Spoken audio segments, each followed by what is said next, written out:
If you run into people who have a problem with control, I mean, I think it's pretty apparent they are afraid of being out of control. They are afraid of things being out of control. And so therefore, they want to control anything and everyone that has to do with what they care about. And so the feeling of being in control becomes their throne. They submit to that throne so that they do not have to feel the unknown of being in an uncontrolled environment or the results of uncontrolled circumstances. Right? These are all ways that fear manifests itself, right? And it becomes thrones that we bow down to, that become part of us, and they keep us from the fullness of who God made, because God is in control. God sees us. The Lord says you don't have to worry. I fulfill every one of your needs.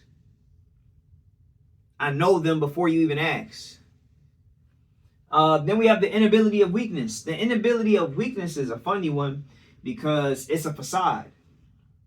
It's a facade of not wanting people to see you in your most fragile state. I think we all know people who are, when they get hurt, you say something that kind of hurts their feelings and you're like, oh, I'm sorry. No, it's fine. Oh, no, I'm good. That didn't hurt me at all, right? Like, oh, yeah, that did happen 5 years ago. Yeah, my father wasn't there for me, but it don't really matter to me. You know what I mean? It never really affected me, right? And I'm not calling every person a liar who says that they don't care, but I am saying that there is a big truth to the fact that we do care. We do care about things that hurt us, but often we lie about when things hurt us because we don't want to be hurt. We don't want to be fragile. We don't want to be seen as fragile. And so often people make it seem as if they have this sort of unconditional strength or wherewithal of I can go through anything, anybody, I don't care, ain't nothing gonna affect me. When really, it will affect you because you're human. Your design is to be affected. You were created with needs. You have the needs of food, the needs of community, the need for love, the need to be seen, the need to be known, right? All these things that God provides. God has made you in a state of need so that you can experience the fullness of what it really means to be loved, to be known, and all those things that I said. So they're scared of true fragility, the facade of happiness. This is a fear.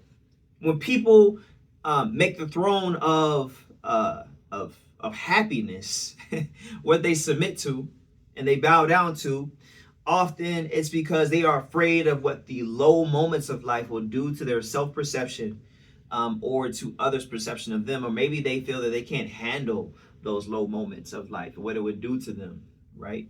Or maybe they don't. Sometimes we don't want to focus on the things that make us unhappy because we don't want to go through the suffering.